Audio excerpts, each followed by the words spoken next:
तो वही नई चैप्टर की स्टार्टिंग उसी सीन से होती है जहाँ पर हमारे एमसी ने उस बंदे को मार कर लेटा दिया होता है और उसे उसी हालत में पटक कर वहां से जा रहा होता है। लेकिन तभी अचानक उसके पीछे से वह बंदा आ जाता है अपनी काफी बुरी हालत होने के बाद भी, और काफी बुरी पागलों की सजा दे रहा होता है। जिन भी कहता है क्या यह कोई तरीका का ज़ॉम्बी है या कुछ और। तो हमारा एमसी काउंटर अटैक करने के लिए अपनी चाकू से अटैक करने के लिए आगे बढ़ जाता है, लेकिन तभी आता है कहीं से काफी खतरनाक सा पंच जो कि एक बंदे ने मारा होता है काफी खतरनाक इम्पैक्ट के साथ, जिसका इम्पैक्ट इतना होता है कि वह बंदा भी क्रिकेट बॉल ही टप्पा खाता हुआ दूर जाता है और बैठ जाता है काफी खतरनाक तरीके से दीवार में। उसके मुंह का पूरा नक्शा ही बिगड़ चुका होता है। हमारा एमसी जिन भी उस बंदे को देखकर चौंक चुका होता है क्योंकि यह और कोई नहीं बल्कि होता है डू हो। जिन की भी कंडीशन इतनी अच्छी नहीं होती वह भी गिरने लगता है। तभी अचानक से डू हो हमारे जिन को पकड़ लेता है और कहता है जिन क्या तुम ठीक हो। अगला सीन हमें डोमरेटरी का दिखाया जाता है जहां पर फायर ब्रिगेड आ चुकी होती है और फायर को काबू कर लिया गया होता है। सभी स्टूडेंट्स को सेफली वहां से निकाला जा रहा होता है। वहीं हम दूर वहाँ डूहो और जिन को देखते हैं जहाँ पर डूहो जिन को अपनी गोदी में बैठा कर ला रहा होता है। जिन भी कहता है डूहो मुझे यहीं उतार दो, अगर गाहुन ने हमें इस तरीके से देख लिया तो वह कुछ गलत नहीं समझ ले कहीं। लेकिन डूहो उसे नहीं उतारता। तभी एक बंदा पूछता है हे डूहो क्या तुमने उस बंदे को देखा जिसने यहाँ पर आग लगाई थी। टूहो कहता है हाँ हाँ वह वहाँ जिम में है। वे बंदे जब जिम में आते हैं और वे देखते हैं वहां से वह बुरचर पहले ही निकल कर जा चुका होता है। इस पूरे कांड को वह मोटा बंदा दूर से देख रहा होता है और वह काफी ज्यादा घबराया हुआ भी होता है। वह कहता है क्या उस क्रेजी बॉस्टर्ड ने इतना आगे काम कर दिया। उसी सेम टाइम पर फ्रांस का सीन दिखाया जाता है जहाँ पर वह टकला बंदा जिसका हाथ सीजन के मर्डर में भी है वह कहीं शूटिंग कर रहा होता है। जब उसे शूटिंग से ब्रेक मिलता है तो वह अपने फोन में एक सीन को देखकर काफी ज्यादा चौंक जाता है। वह देखता है उसी शेरमार्ट हाई स्कूल के उसी खतरनाक इंसिडेंट को।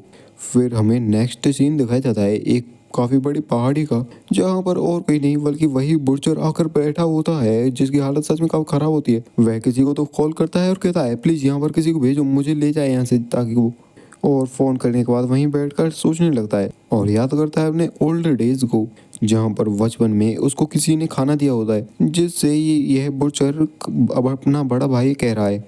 उसका बड़ा भाई भी कहता है हे छोटे भाई तुम जब बड़े हो जाओगे तो तुम आगे चलकर सच्चे और अच्छे काम करना, ठीक है। जहाँ पर वह छोटा लड़का भी कहता है हाँ मैं करूँगा, लेकिन प्रेजेंट टाइम में खुद ने बुरे काम किए और अब उसकी सजा भुगत रहा है। वह भोला वाला बंदा भी कहता है अंत में मैं उस बेकार पिग को नहीं पकड़ पाया, आखिरकार ऐसा मेरे साथ ही क्यों होना था, सॉरी बड़े भाई मैं उस बुरे पर्सन को नहीं मार पाया। और ऐसा कहने के बाद वह वहीं पर टपक जाता है। अगला सीन दिखाया जाता है हमें किसी होटल का जहाँ के रूम को देखने के बाद जिन भी चौंक जाता है। वह कहता है क्या अब से हम यहीं पर रहने वाले हैं। डुओ भी कहता है हाँ ये स्कूल की मिस्टेक थी जिन्होंने हमें यहाँ पर अब भेज दिया है, तो अब से हम यहीं पर रहेंगे। और ये सच में काफी ज्यादा औसम है।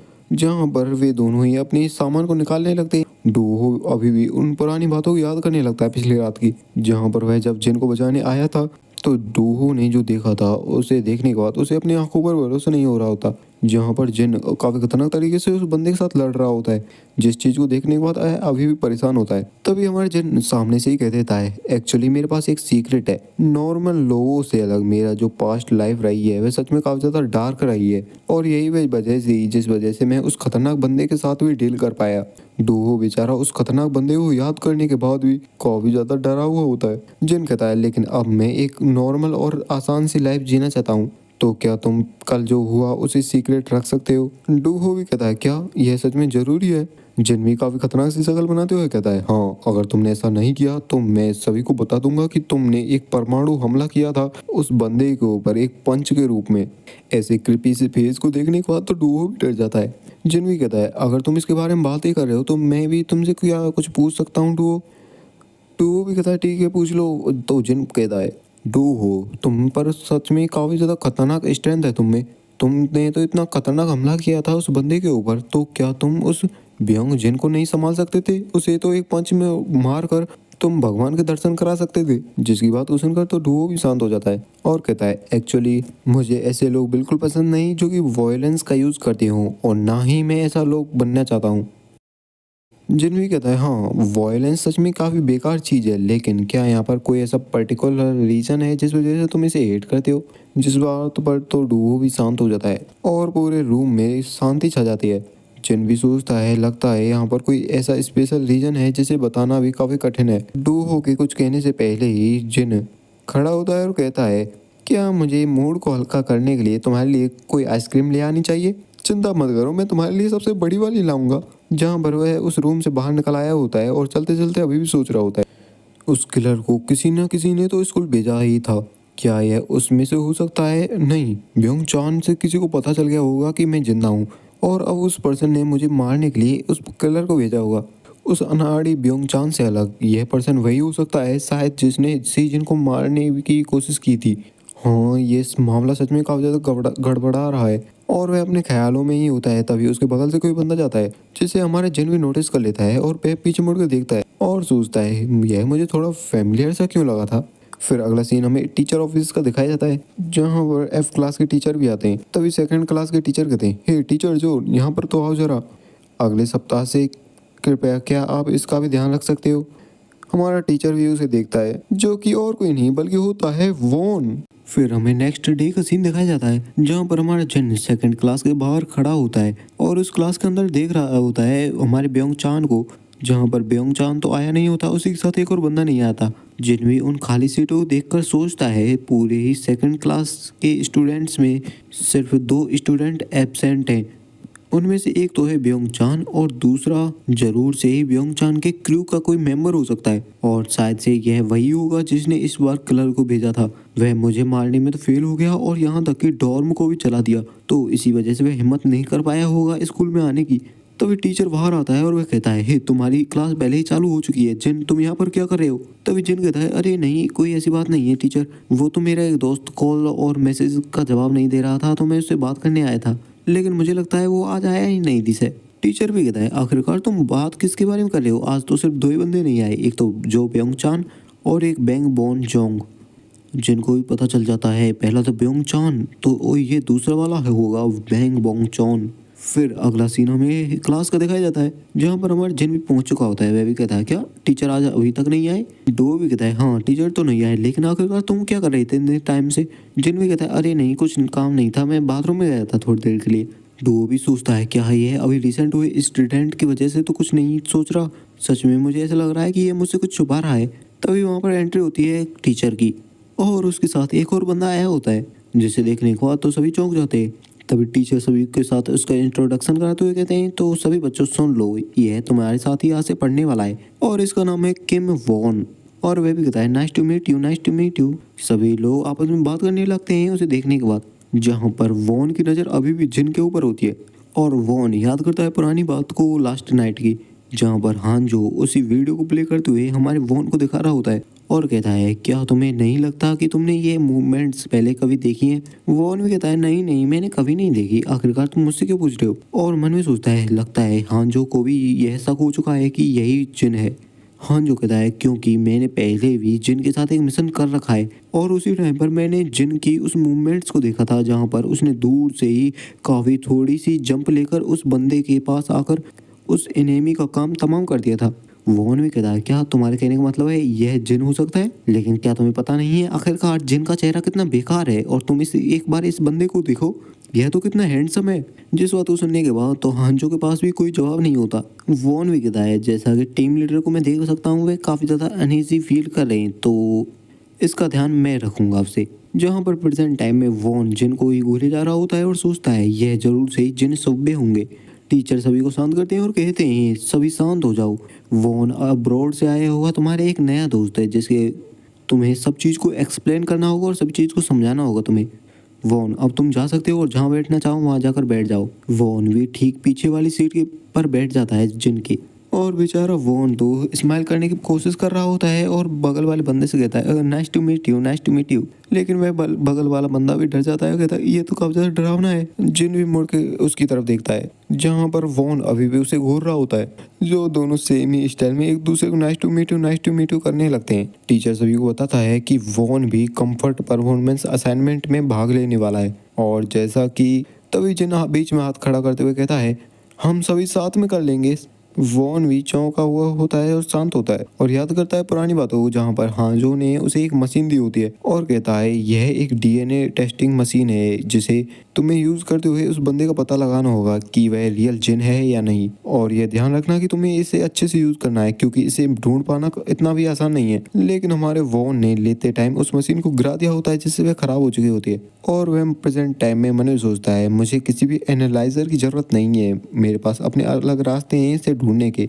जहाँ पर वह याद करता है कि जिन के पीठ पर एक स्कार था जो कि उसे एक मिशन पर मिला था, तो मुझे सिर्फ एक बार उसकी उस स्किन को देखना है जिससे मुझे पक्का पता चल जाएगा कि यह असली जिन है या नहीं। लेकिन भाई ऐसा करते हुए वह बगल वाला बंदा देख लेता है जिससे वह भी रुक जाता है। फिर हमें कैफेटेरिया का सीन दिखाया जाता है जहाँ पर जिन खाना ले रहा होता है और उस टाइम फिर से वह अपनी गंदी सी शक्ल बनाते हुए देखने की कोशिश करता है, लेकिन वहाँ पर डू हो की एंट्री हो जाती है। और ऐसा ही कुछ बाथरूम में जहाँ पर जिन टॉयलेट कर रहा होता है शांति से, वहाँ पर फिर से वही बंदा आ जाता है और चेक करने की कोशिश करता है।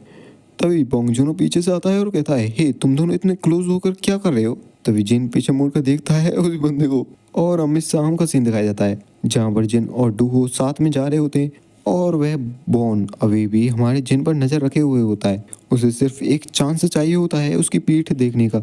जिन भी सोचता है आखिरकार ये सभी ऐसे एक्ट क्यों कर रहे हैं, अब मुझसे ये मत कहना। तभी सीन शिफ्ट होता है, हमें दिखाया जाता है road the child headquarter Germany का सीन, जहाँ पर जो लैब के जो डॉक्टर्स होते हैं वे किसी डेड बॉडी को चेक करे होते हैं जिसकी हालत सच में काफ़ी ख़राब होती है। और ये रोथ चाइल्ड किलर्स रैंकिंग 16 का एक बंदा होता है। हाँ, और वो भी उसकी हालत को देख नहीं पा रहा होता। डॉक्टर कहता है हे क्या जब तुम इसकी बॉडी को यहाँ पर ला रहे थे तो कहीं इसमें डिफेक्ट तो नहीं हो गया या फिर लाने में कोई इम्पैक्ट लगा हो इसे। हाँ, और वो मना करते हुए कहता है नहीं ऐसा कुछ तो नहीं हुआ, जैसा कि यह चाइना में था वैसा ही हम इसे यहाँ पर ले आए। वह डॉक्टर उसे देखते हुए कहता है इसे देखने पर ऐसा लग रहा है जैसे कि इसे किसी हैवी मशीनरी द्वारा ठोका गया हो। सच में इसके फ्रैक्चर काफ़ी खतरनाक हैं और एक बार इसे देखो जरा, जिस पर उसके हाथ पर एक निशान होता है। हाउरो भी कहता है यह तो। डॉक्टर बताता है हाँ यही एक क्लू है जो कि वह किलर हमारे पीछे छोड़ चुका है उन अटैकर्स के बारे में। फिर हाउरो को अलग ही रूम में दिखाया जाता है और कहता है हमने वर्ल्ड वाइड जितने भी किलर्स भेजे हैं उन सभी की डेथ रेट सच में काफ़ी ज़्यादा बढ़ चुकी है, स्पेशली चाइना में। उस किलर ने अपने पीछे जो एक क्लू छोड़ा था आखिरकार उसका क्या मतलब हो सकता है। और हम उसी सेम निशान को एक बंदे के कपड़ों पर देखते हैं जहाँ पर वह बंदा एक झरने के नीचे अपनी ट्रेनिंग कर रहा होता है और लिटरली काफ़ी खतरनाक बॉडी के साथ काफ़ी खतरनाक भी लग रहा होता है। तभी वहाँ पर कोए आ जाते हैं जो कि चीखने लगते हैं, जिससे देखने के बाद तो उसे भी अंदेशा हो जाता है कुछ बुरे होने का और वह नंगी पुंगी बॉडी के साथ वहाँ से निकलता है। फिर कहीं हमें जाकर उसका चेहरा दिखाया जाता है। वह भी अपने कपड़ों को पहनने के बाद सीधा किसी बंदे को कॉल करता है और कहता है आखिरकार कहाँ है मेरा छोटा भाई। वहीं कॉल की दूसरी तरफ से बंदा कहता है ओह मेरे भाई जेंग हुई, तुम्हारा छोटा भाई सच में काफ़ी अच्छा काम कर रहा है, वैसे आप आखिरकार उसके बारे में क्यों पूछ रहे हो। तभी जेंग हुई ऊपर की तरफ देखता है और कहता है आज ही मैं कोरिया के लिए आ रहा हूँ। और दूसरी तरफ वाला बंदा कोई और नहीं बल्कि वही गैंगस्टर बंदा होता है और वह घबरा जाता है, कहता है आखिर क्या तुम्हारा क्या मतलब है। डैम इट, अब मैं क्या करूं, मैं तो पूरी तरीके से फंस चुका हूं, इसका तो काम तमाम हो गया और अब वह मुझे भी नहीं छोड़ेगा। तो हमें पास्ट का एक सेकंड सीन दिखाया जाता है जहाँ पर वह गैंगस्टर बंदा कहीं पर तो आया होता है और उस गेट को खुलता है और वह जब अपने सामने देखता है तो उस बुरचर ने सच में काफ़ी सारे लोगों को काफ़ी आसानी से हरा दिया होता है और उस बंदे को ज़्यादा चोट भी नहीं लगी होती, थोड़ा बहुत थक चुका होता है। जिस सीन को देखने के बाद तो उस बंदे को यकीन हो जाता है कि इसे हराना नामुमकिन है। उस सब चीज़ के हो जाने के बाद वह उसे एक दावत पर लाया होता है जहाँ पर वह कहता है तुमने काफ़ी अच्छा काम किया बुरचर, तुम्हें ऐसे ही बुरे लोगों को इस दुनिया से हटाना रहना होगा। सभी लोग उस बंदे को चीयर्स करने लगते हैं। इस सारे सीन को देखकर वह भी काफी ज्यादा खुश हो चुका होता है। तभी उस गैंगस्टर को फोन आता है किसी का, तो जब वह फोन को उठाता है और बात करता है वह कहता है आखिरकार कौन है वहाँ पर। फोन की दूसरी तरफ से एक बंदा कहता है ये मैं हूँ कमीने जेंग हुई। वह बंदा भी घबरा जाता है और कहता है ओह जेंग हुई मेरे दोस्त, आखिरकार कैसे हो तुम। और वह मनी मन सोच भी रहा होता है आखिरकार एक जेल में कोई इसको फोन दे देता है, इसे तो उम्र कैद की सजा हो रखी है ना, फिर आखिरकार ये वो बात कैसे कर पा रहा है मुझसे। तभी फोन की दूसरी तरफ से जेंग हुई कहता है हे तुम्हारे पास मेरा भाई बैठा है ना, उससे बात कराना जरा। तभी वह बंदा बात करने लगता है और कहता है, हे बड़े भाई आखिरकार कैसे हो तुम।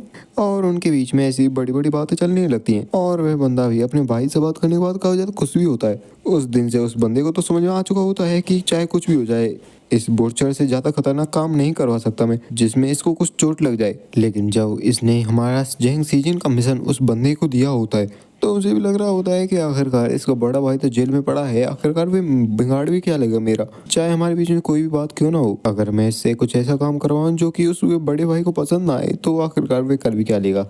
लेकिन प्रेजेंट टाइम में जब उसने यह बात सुनी थी कि वह कोरिया वापस आ रहा है तो इसके पैरों तले जमीन ही खिसक गई होती है, काफी ज्यादा घबरा चुका होता है और कहता है डैम इट, मैं तो फंस चुका हूँ, क्योंकि उसके सामने जैंग हुई का छोटा भाई तो टपक चुका होता है। फिर हमें एयरपोर्ट का सीन दिखाया जाता है जहाँ पर वह बंदा मास्क लगाकर सभी जो पैसेंजर होते हैं उन्हें देख रहा होता है। जैसा कि मैंने सुना है कि उसे लाइफ टाइम की जेल की सजा हुई है, फिर आखिरकार वह यह कैसे कह सकता है कि वह यहाँ पर आ रहा है। वैसे ये लास्ट फ्लाइट थी अब की, तो यहाँ पर तो कोई आया ही नहीं, मतलब कि वह झूठ बोल रहा था। लेकिन तभी किसी बंदे का हाथ आता है उस बंदे के कंधे पर और जब वह पीछे मुड़ के देखता है तो वहां होता है खुद जैंग हुई। अगला सीन हम हाईवे रोड पर एक ब्लैक कार का देखते हैं जहां पर जैंग हुई और वह गैंगस्टर बंदा दोनों साथ में जा रहे होते हैं। वह बंदा मन में सोचते हुए कहता है, क्या यह सच में वही बंदा है जिसे पूरी उम्र की जेल की सजा हुई थी। आखिरकार जेल वालों ने इसे क्या खिलाया जो कि इसके शरीर ऐसा तगड़ा हो गया। चिंता मत करो, मत करो, मैंने पूरी तैयारी कर ली है इस बास्टर्ड के लिए। तभी वह बंदा अपने ड्राइवर को इशारा करता है और वह ड्राइवर भी इशारा समझ जाता है और वे अपनी कार को एक वीराने पड़ी इलाके में ले आते हैं। जैंग हुई भी कहता है, क्या यहीं पर मेरा छोटा भाई रहता है। वह बंदा भी कहता है, हाँ मैंने तुम्हें सरप्राइज पार्टी देने के लिए कहा था ना, हाँ ये कुछ ऐसा ही है, तुम्हारा भाई भी यहीं पर मिलेगा अभी। जैंग हुई को थोड़ा सख्त तो हो रहा होता है लेकिन फिर भी वह उसके साथ चला जाता है। लेकिन जब वह उस कमरे के अंदर आता है तो वहां पर पहले से काफी सारे लोग तैयार बैठे होते हैं जैंग हुई के साथ सामना करने के लिए। और जब वह जैंग हुई दूसरे बंदे की तरफ देखता है तो वह बंदा वह गेट लगाते हुए कहता है, तुम जल्द ही अपने भाई को देखने वाले हो, ऊपर का टिकट कराकर हेवन में जाकर। और ऐसा कहकर बाहर से गेट को लॉक कर देता है। फिर हम देखते हैं नेक्स्ट डे का सीन जहां पर गेट से रेड कलर बाहर निकल रहा होता है जिससे हम समझ पाते हैं कि जैंग हुई ने सभी का काम 25 कर दिया है। अगला दिन हमें स्कूल का दिखाया जाता है जहां पर वह जैंग हुई एक स्टॉल में बैठा होता है, सभी स्टूडेंट्स पर नजर रखा होता है और जैंग हुई ने उस बंदे को पीट कर उससे सारी जानकारी निकाल ली होती है और जैंग सीजन की फोटो भी। तभी वहां से दो स्टूडेंट्स बात करते हुए जा रहे होते हैं जिनमें से एक कहता है, हे क्या तुम्हें पता है कि फर्स्ट ईयर के स्टूडेंट्स कल सोमवार को कंफर्ट परफॉर्मेंस के लिए जाने वाले हैं। दूसरा भी कहता है, हाँ उन्हें काफी खतरनाक टाइम मिलने वाला है। और जैंग हुई ने भी उनकी बातें सुन ली होती है तो वह भी तैयार होता है काम तमाम करने के लिए सीजन का। फिर हमें सोमवार वाले दिन का सीन दिखाया जाता है जहाँ पर बस जा रही होती है फर्स्ट ईयर स्टूडेंट्स को लेकर। सीजन तो अपने अलग ही ख्याल में खोया हुआ होता है। पहले एक सप्ताह हो चुका है जब तो डोमेट्री का वह इंसिडेंट हुआ है। मैं यहाँ तक कि बैंग बोंग जॉन के घर पर भी गया था लेकिन वह तो बिना किसी ट्रेस के एकदम गायब हो चुका है। लेकिन ऐसा नहीं है कि मुझे कुछ नहीं पता चला वहां जाकर। उस घर को देखने के बाद मुझे ये तो पक्का पता चल गया है कि उसकी फैमिली किसी ऑर्डिनरी फैमिली से तो एकदम अलग है। जहाँ पर जिन अपने फोन में देखता है उसी वॉन जोंग की फोटो को। और सीजन कहता है, जैसा कि मुझे पता चला है इससे तो मैं पक्के तौर पर कह सकता हूँ कि सीजन के उस कत्ल में इसका भी हाथ हो सकता है। लेकिन उस बोंग जॉन के अलावा बेयोंग चान ने बताया था कि वे काफ़ी सारे लोग थे। वॉन जोंग के अलावा उसके कंपेनियंस भी इसमें मिले हो सकते हैं तो उनके बारे में मुझे जानकारी निकालनी होगी। जब मैं सभी गुनहगारों को इकट्ठा कर लूँगा उनके बारे में सारी जानकारी निकाल लूँगा तभी मैं डॉक्टर को इनके बारे में जानकारी दूंगा। तभी बोंग जून पीछे से चिल्लाते हुए आता है और कहता है, हे सीजन क्या तुम्हें सुन भी पा रहे हो क्या, मैं तुमको जब से हेला दे रहा हूँ। वैसे जैसे ही हम अपने होटल पर पहुंचेंगे वहां पर जाकर सबसे पहले कोरियोग्राफी की तैयारी करनी है हमें। जिनमें कहता है, हाँ ठीक है ठीक है। हम उनकी बस के पीछे एक ब्लैक कार को भी देख पाते हैं और वह ब्लैक कार उसी गैंगस्टर वाले बंदे की होती है जिस कार को ड्राइव करने वाला और कोई नहीं बल्कि वही गैंगस्टर वाला बंदा होता है जो कि इस टाइम पर काफी बुरी हालत में होता है। और उस बंदे के पीछे वही जैंग हुई बैठा होता है, वो भी काफी काल्म पोस्चर में, और कहता है, भागने के बारे में सोचना भी मत। उसके बाद जो कि तुमने मेरे भाई के साथ किया है, मैं जैसे ही उस बंदे का काम तमाम करूंगा अगली बारी तुम्हारी ही होगी। जिसकी ऐसी बात को सुनकर तो वह भी काफी ज्यादा घबरा जाता है। और इसी के साथ यह चैप्टर यहीं एंड होता है। तो वीडियो को लाइक, चैनल सब्सक्राइब कर देना। नेक्स्ट चैप्टर काफी खतरनाक होने वाला है, हमें देखने को मिलेगी हमारे एमसी जिन और इस मॉन्स्टर की फाइट। तो थैंक्स फॉर वॉचिंग।